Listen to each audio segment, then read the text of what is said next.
नमस्कार, मैं आमिर। आगामी विधानसभा को लेकर सभी पार्टी द्वारा तैयारी की जा रही है। इसी कड़ी में महाराष्ट्र के पूर्व मुख्यमंत्री देवेंद्र फडणवीस जी का आगमन कटिहार होना है। आज अभी हम मौजूद हैं कटिहार के बीएमपी मैदान में। यहाँ पर बीजेपी एनडीए के कई नेतागण, कई पदाधिकारीगण मौजूद हैं। यहाँ पे हमारे साथ एमएलसी साहब भी हैं, उनके से वार्तालाप करते हैं और जानने का प्रयास करते हैं क्या आगे का कार्यक्रम होना है। बिहार प्रदेश के प्रदेश अध्यक्ष संजय जायसवाल जी और महाराष्ट्र में अभूतपूर्व काम करने वाले हमारे महाराष्ट्र के मुख्यमंत्री रहे देवेंद्र फडणवीस साहब का दौरा है। कटिहार में भारतीय जनता पार्टी के संगठन को लेकर चर्चा होगी। जो आगामी विधानसभा चुनाव है उसमें एनडीए के उम्मीदवारों को जिताने का मंत्र मिलेगा और सभी लोग कार्यकर्ता हम लोग मिलकर के एनडीए के 7 सीट पर 7 उम्मीदवार को जिताने का काम करेंगे। उसी कड़ी में हमारे प्रदेश अध्यक्ष और देवेंद्र फडणवीस जी का दौरा है। यहाँ के दौरा के बाद वो लोग पूर्णिया जाएंगे। पूर्णिया में एक बैठक है, फिर उसके बाद पटना लौटेंगे। तो सरकार की जो उपलब्धियां हैं, एनडीए सरकार ने जो बिहार में नीतीश कुमार जी की अगुवाई में और आदरणीय प्रधानमंत्री जी की अगुवाई में जो काम देश में और प्रदेश में हुए हैं, उन कामों को लेकर के हम लोग चुनाव में जाएंगे और जो यहाँ की जनता है फिर हम लोग को दोबारा मत दे करके जिताने का काम करेगी। महाराष्ट्र के पूर्व मुख्यमंत्री और बिहार चुनाव के प्रभारी देवेंद्र फडणवीस पूर्व निर्धारित कार्यक्रम के तहत कटिहार पहुंचे।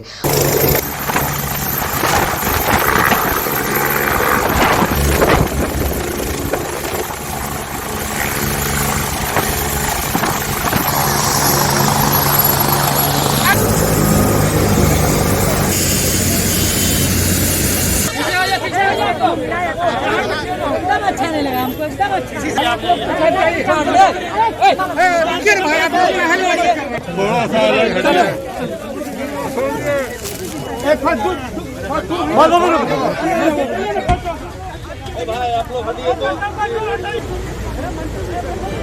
और कार्यकर्ताओं के साथ चुनाव को लेकर एक महत्वपूर्ण बैठक की। बैठक के बाद मीडिया से मुखातिब होते हुए श्री फडणवीस ने कहा कि सीट शेयरिंग को लेकर एनडीए में एक आम सहमति बन चुकी है और इसको लेकर किसी प्रकार का विवाद नहीं है।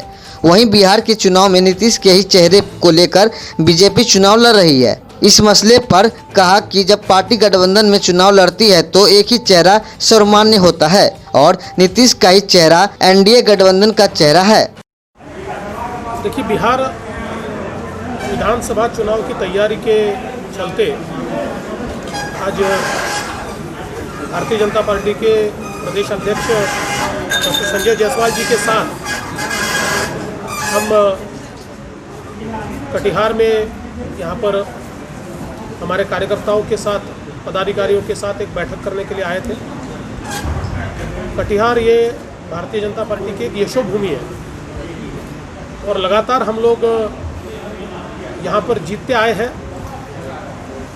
पिछले 2015 के चुनाव में थोड़ा कम यश हमने पाया, लेकिन अब जिस प्रकार की तैयारी यहाँ पर प्रदेश ने और जिला इकाई ने की है, मेरा विश्वास है कि एक बहुत अच्छी जीत हम लोगों को यहाँ पर मिलेगी। और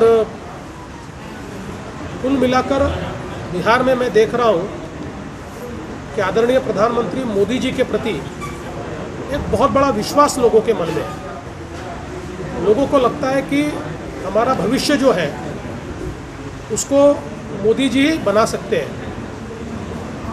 और दूसरी ओर प्रदेश की जो सरकार है,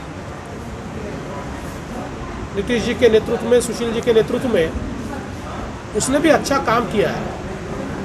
इसलिए मुझे लगता है कि इस चुनाव में एक बहुत अच्छी जीत कटिहार में और बिहार में हम लोग पाएंगे।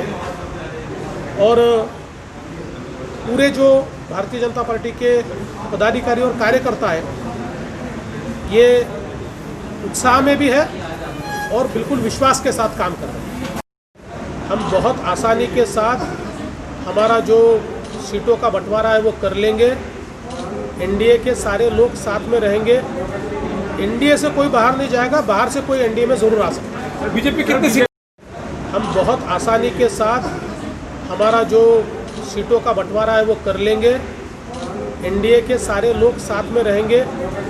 एनडीए से कोई बाहर नहीं जाएगा, बाहर से कोई एनडीए में ज़रूर आ सकता है। बीजेपी कितनी सीट? वहीं सुशांत सिंह राजपूत के मसले पर उन्होंने बताया कि दिन कह दिया सुशांत सिंह राजपूत का जो मुद्दा है वो कोई राजनीति का मुद्दा नहीं है, ये कोई चुनाव का मुद्दा नहीं है।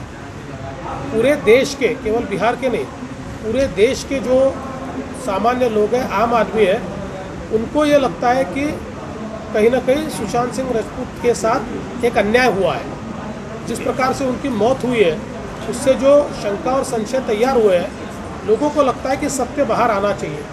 और भारतीय जनता पार्टी भी ये मानती है कि सत्य बाहर आना चाहिए और उसी के लिए हम लोग प्रयास कर रहे हैं। बाकी चुनाव में हम इसको मुद्दा नहीं बनाना चाहते। उनको कैंपेनिंग के लिए देखिए, हमको किसी स्टार की ज़रूरत नहीं है। भारतीय जनता पार्टी के सबसे बड़े स्टार और देश के सुपरस्टार नरेंद्र मोदी जी हमारे साथ में है और उनका ही कैंपेन हमारे लिए बहुत है।